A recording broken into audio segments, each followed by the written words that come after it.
multiplication des types de vélos qu'on voit ou des usages un peu plus élaborés. Si on parle de vélo cargo, on parle peut-être de livraison, on parle de cycle court, là, je veux pas nommer d'entreprise, là, mais tu sais, des points de chute, puis mettons motorisés, mais qu'après ça, on prend... Le dernier kilomètre, c'est ça, ouais. C'est ça, Mais encore là, la nécessité, la mère des inventions. En Europe, on le voit beaucoup. Les postiers à vélo, entre autres. Ça, c'est encore le cas. Des postiers à vélo, on le voit dans certaines villes de France, là, des gens qui livrent le courrier à vélo. À un moment donné, quand vous avez, surtout dans les centres des villes, qui est congestionné, vous n'allez pas avoir un beau camion de livraison. Quand il avance pas, vous dites, c'est-tu la meilleure façon de livrer mon colis?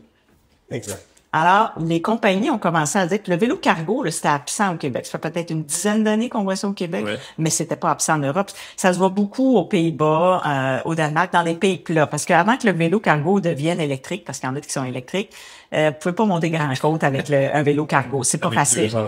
C'est ça. Le vélo à assistance électrique, cargo à assistance électrique, lui, permet de monter des côtes. Alors, on en avait très peu au Québec. Ça a commencé tranquillement.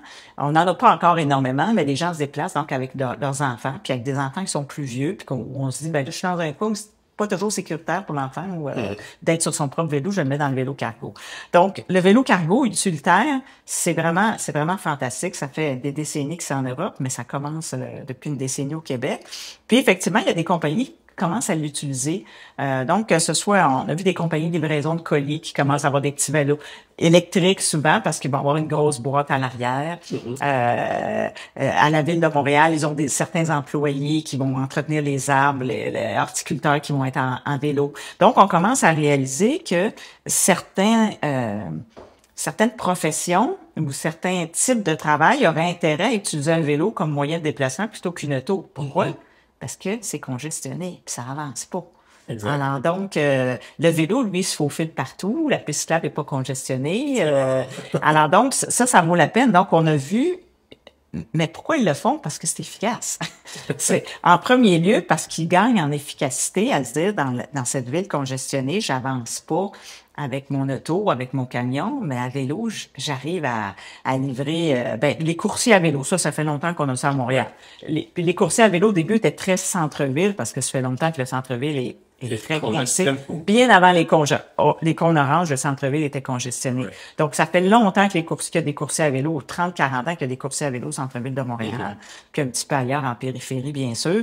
Mais là, que ce soit de la livraison de nourriture, que ce soit la livraison de courrier, mais ça, c'est pas Post Canada, il n'y a pas encore de vélo, mais la livraison de ceux qui livrent des colis.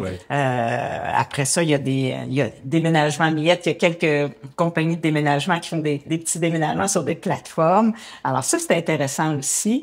Alors, donc, le vélo cargo a des usages vraiment extrêmement pratiques, efficaces et à très bon prix. Oui, puis c'est des belles... Parce qu'on voit aussi des... Mais rappelez-vous l'époque des triporteurs. Il y avait des livreurs d'épicerie. Dans les épiceries qui livraient, dans les triporteurs, il y avait une espèce de boîte en avant, la caisse de bière là-dedans. Puis là, il allait livrer. Puis là, ça a comme disparu. C'est bien que ça a disparu parce que finalement, c'était extrêmement pratique dans un court rayon d'aller livrer dans le fond puis de pas être coincé. Alors, c'est ce qu'on retrouve aujourd'hui avec ces vélos-là, plus sophistiqués parce qu'ils sont souvent à assistance électrique. Tant mieux, ça leur aide à transporter des plus grosses charges, mais ils n'ont pas toujours besoin d'être électriques, mais souvent ils le sont pour pouvoir avoir transporter des plus grosses charges. À moins de me tromper, il me semble avoir vu des initiatives dans certains quartiers de la ville où on mettait en libre accès certains remorques. C'était des remorques. Ça, c'était plus des remorques. Peut-être des vélos cargo, effectivement, des remorques où, dans le fond, sur un site web, vous pouvez avoir le code pour débarrer la remorque puis l'emprunter. Vous dites, je vais l'emprunter 3 heures à 6 heures. Puis ça vous aide à aller faire vos courses au marché Jean-Talon, aller chercher un plus gros colis, tout et tout. Fait que toutes sortes de moyens. On peut transporter plein de choses.